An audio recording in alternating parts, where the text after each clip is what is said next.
Now listen, guys, when I talked about, I only wanted questions from, that didn't mean, I didn't mean to exclude us, fellas. I mean, so, and also you can be white also and ask questions, you understand? I'm not going to jump in. Yes, sir. Please, sir, stand up.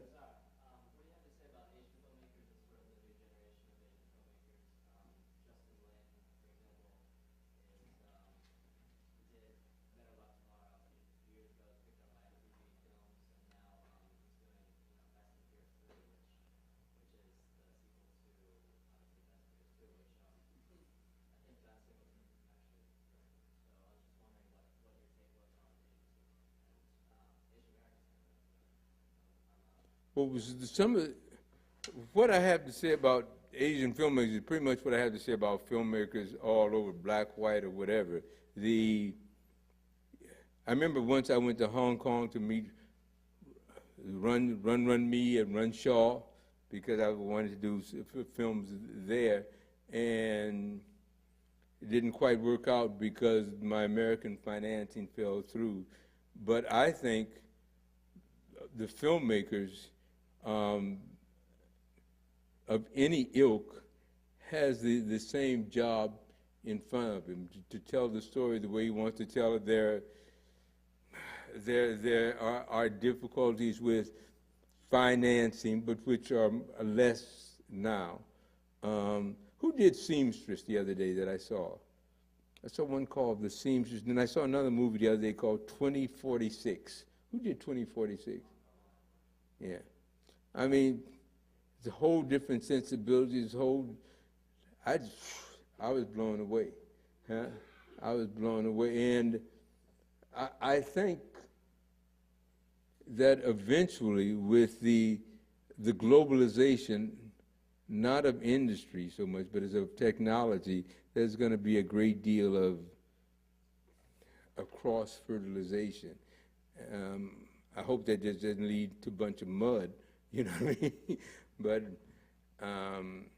and I hope that Hollywood is, a way of telling stories is gradually losing its preeminence. But just filmmaker is a filmmaker.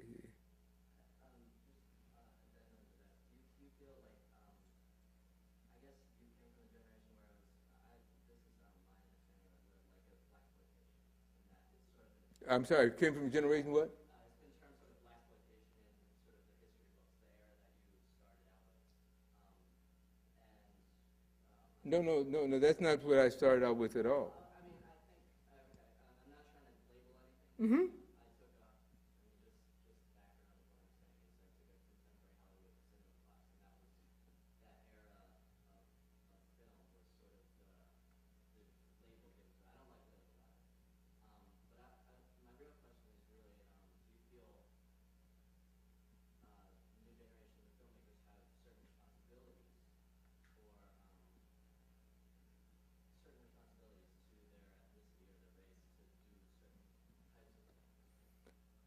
Okay.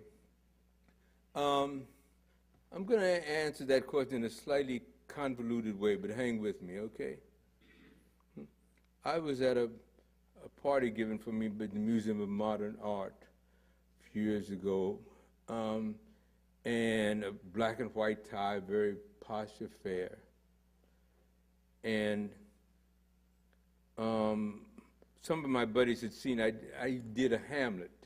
I did a one-man version of Hamlet that was written by Shel Silverstein, and it's very, very funny. And some of my buddies said, "Hey, Melvin, I caught you show," and some others hadn't caught it. I said, "I was just telling everybody, would you do it?" So I was doing some Hamlet for them. And, oh, what the hell, we got time. Francisco and Bernardo were guarding the castle, just leaning on their spears, not looking for no hassle, having themselves a brew or two. When out in the night, they hear, ooh, ooh, ooh. And here comes this ghost, all raggedy and rank, and a rusty suit of armor going clank, clank, clank. They say, "Hey, Mr. Ghost, are you our dear departed king?" But the ghost don't say one motherfucking thing. He just go, ooh. They say, "Hey, we better split and go tell Hamlet about this shit." It goes on for 17 minutes. Like, paint some paintings on the wall, and I made sure none of the blood got on the paintings. You know what I mean? This is a true story. The point was, I said, you ignorant son of a bitch, I did not fight the battle to have to be anything to what I am. If I like humor, that's my business. I fought the battle to be liked or disliked as a human being. And what I'm saying to you, sir, is when you ask me about the black cinema or the Asian cinema, I'm not a niggerologist. I opened the opportunity. What I wanted to do was open the doors. What they do with that doors and how they will evolve, that's another thing. I think the films are getting more and more evolved. When I did this one documentary, Classified X, which is outdated now at the ending, because at a certain time the blacks were only allowed to make exploitation films. Now they're able to branch out a little more, this and that. Maybe they'll get it back the other way and they'll get it to the middle. But they got a right to. There's a new movie out of getting ready to come out about me, and it's called How to Eat Your Watermelon in White Company and Enjoy It. Because a guy wrote this article, and the article about you should be like this, you should be dignified, and therefore you will be accepted. Shit, I want to be accepted because I'm a human being, not because et cetera, period. That's not good enough, your problem. I'll throw you down the steps. But in converse also, I didn't do this that every black, every African American, every Chinese, every Indian has to. Some people feel deeply the load or want to make it get, and some people don't. Okay. I want the right for him to be whoever he wants to be. That's the when I was a kid, my mother used to, whenever I did something, she said, "Melvin, don't act like a nigger." Well, Mama, I don't want to cause no trouble, but do you understand where I'm coming from? What she meant by that, you have no right, you have to be better than ordinary. Okay, that's nice. But if you're fighting a war for everybody to be better than, and there are not that many people that better than, well, you got to fight it for this old lumping proletariat, the cat who comes along with the box of high, this, that, and the other. And if he makes films, people make films that I wouldn't make because they do not advance the race. Okay. Every Hollywood movie you see also, white folks get to do it. Why don't we get to do it? I will not label them with that weight. I won't put that weight on them. Just be whoever you are. Next question. I didn't scare you all, did I? Shit. Yes. Talk loud so they can hear you, please. You just mentioned that you are self-taught as far as the film education means, but which is different from the younger generation of directors, like, for example, Singleton. Whoa, I don't know shit. That's just me. How do I know about young? I know about me.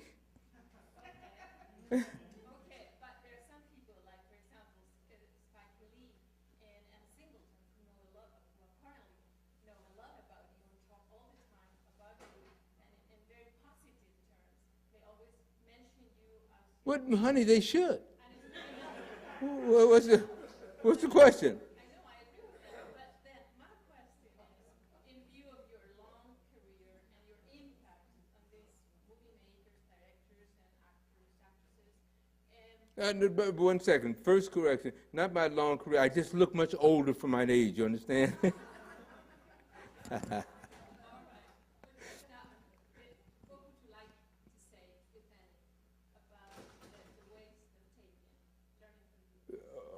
What would I like to say about anything if? For example, Singleton and Spike Lee, who mentioned you in almost every single interview as a kind of inspiration or father figure, whatever. Well, not father figure, you know. As an inspiration. They have been doing, still do, in the panorama. Well, actually, I will break a rule and answer that. I'm pleased. I'm pleased that they've had the opportunity.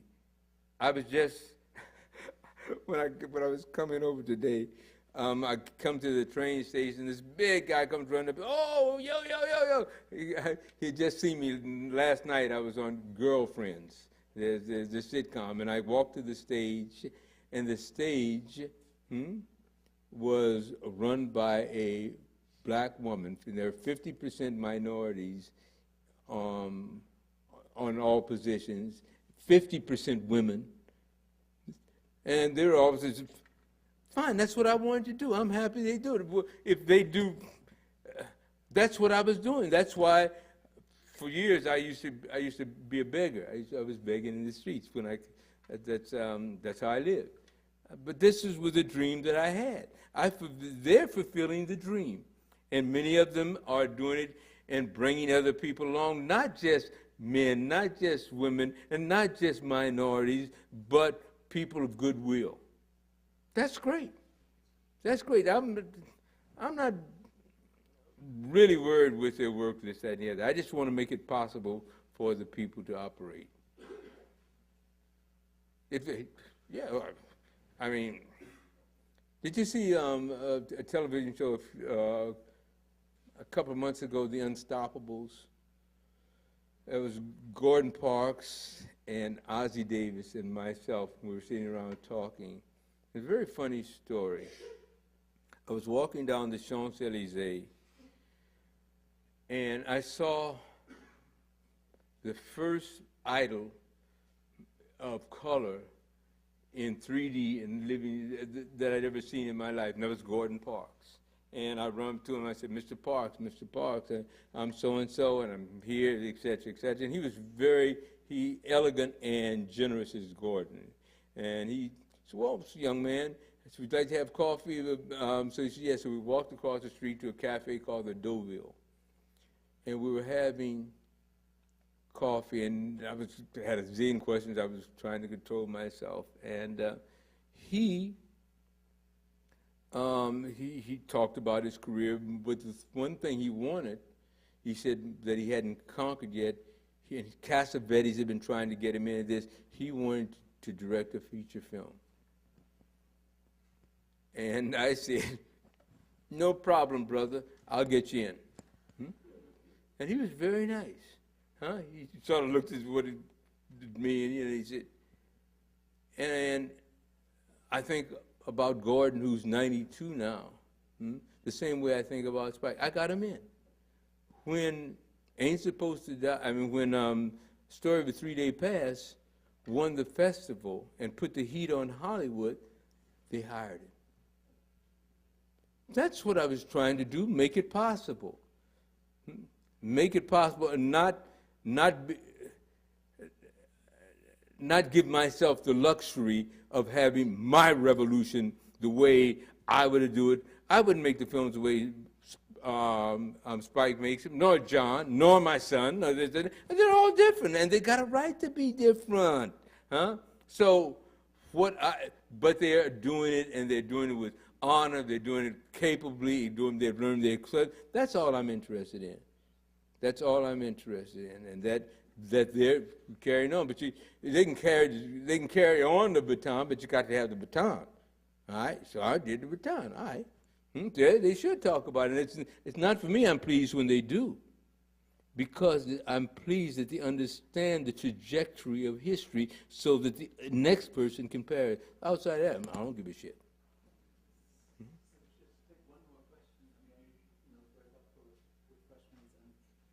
Refreshment? Yeah. Oh yeah. The book. Once again, I had this idea. I said, "Shit!" I saw some book by. Excuse me. I saw this book. I said, "Golly." I said, "Golly, I'll do a book." So I did this book. This was just typical. It's called Badass. Bible for Survival, your own sweetback journal. So I'm selling these and signing these things if you want them. And it's blank on the inside. It's just got a little something that you're supposed to fill it in. You're supposed to. It's a journal. It's up to you to make it work. Huh? That's where it's at. Huh? That's where it is at. Huh? That's how you get it done. That's how you get it done. I mean, anyway. One last question for today. Yes, ma'am.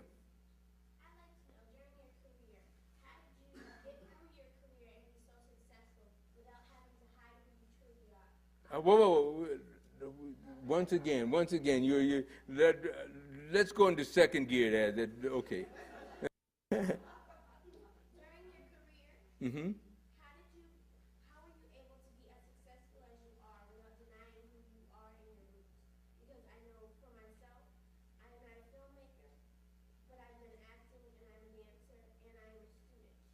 And therefore, on many occasions, people feel that I might need to deny who I am or not be as outspoken or be the type of person I am.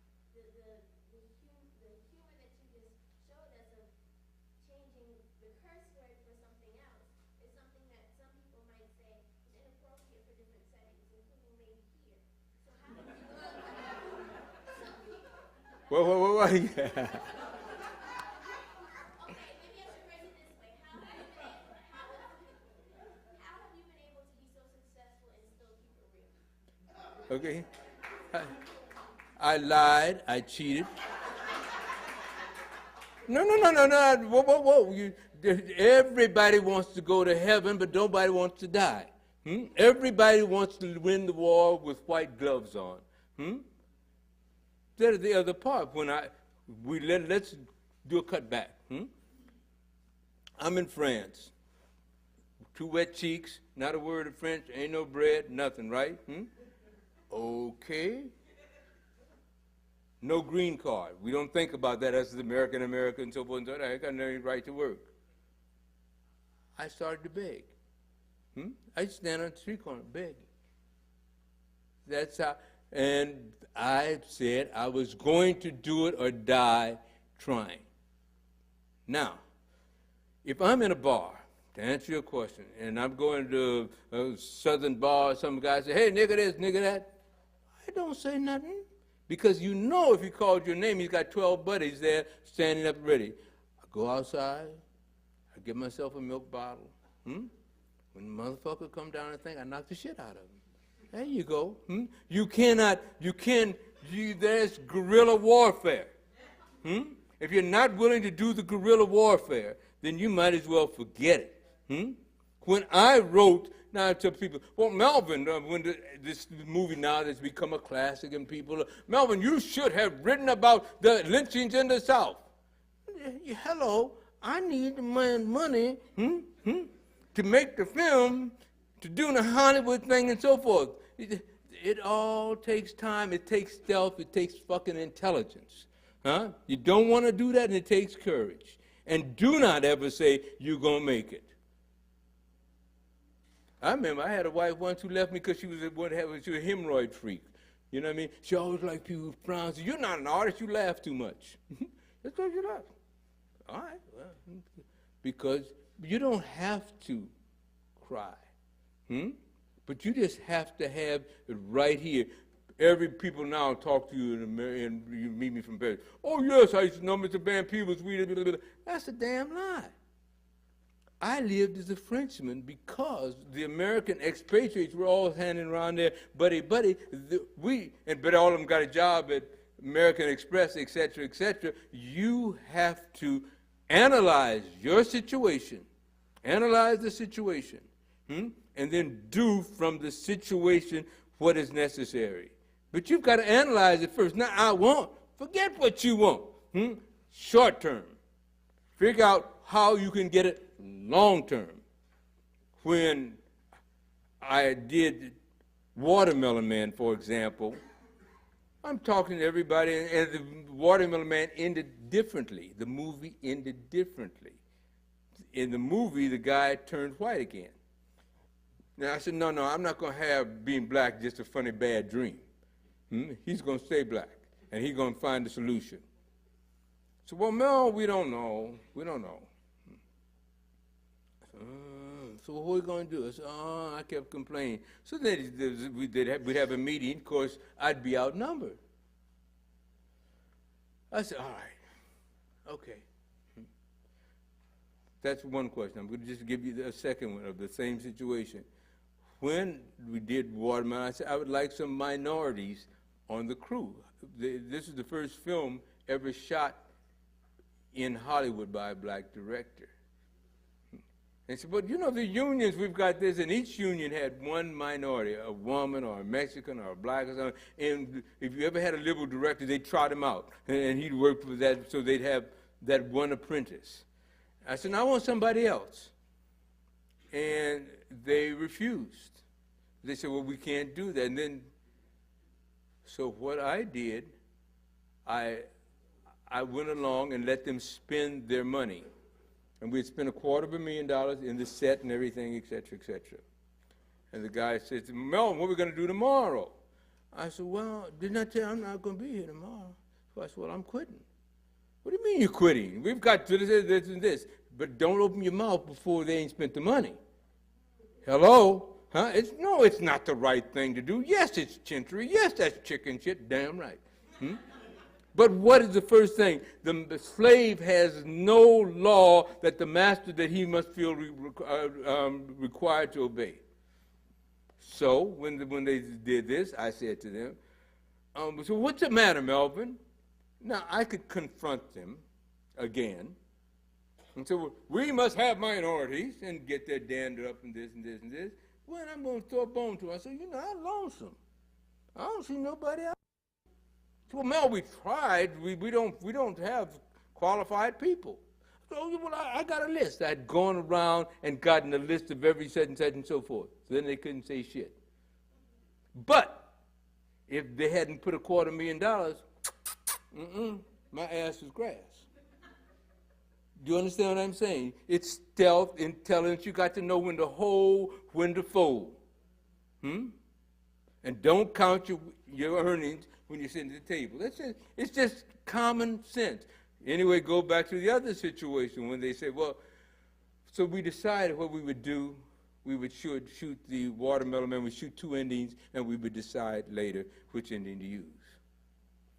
Well, I was born tonight, but not last night.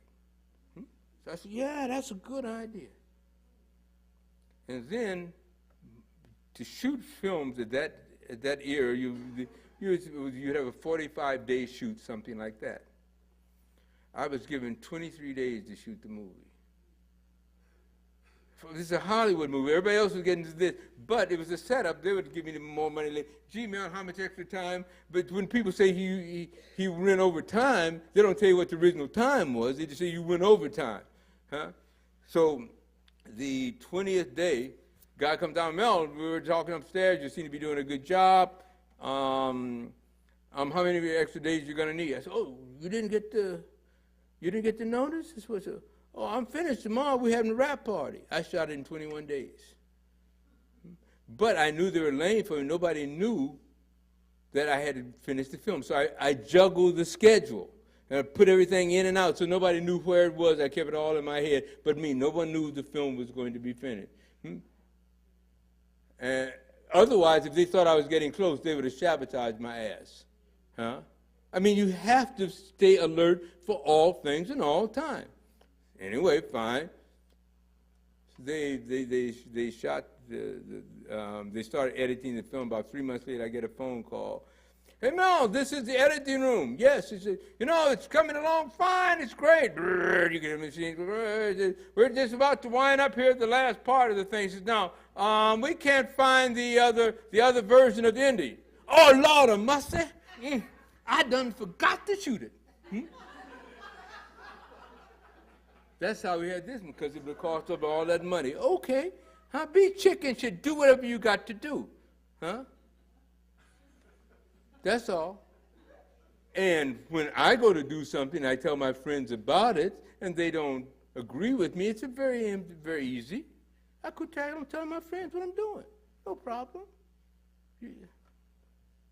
No problem. Ain't nothing catch a fish but his mouth. Keep his mouth shut, he wouldn't get caught.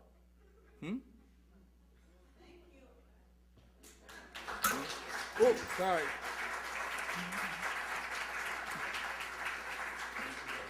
Okay. Sure. Anybody want the book? I'll sign them. You got to pay for them, though. White or red wine? What kind of red? What kind of white?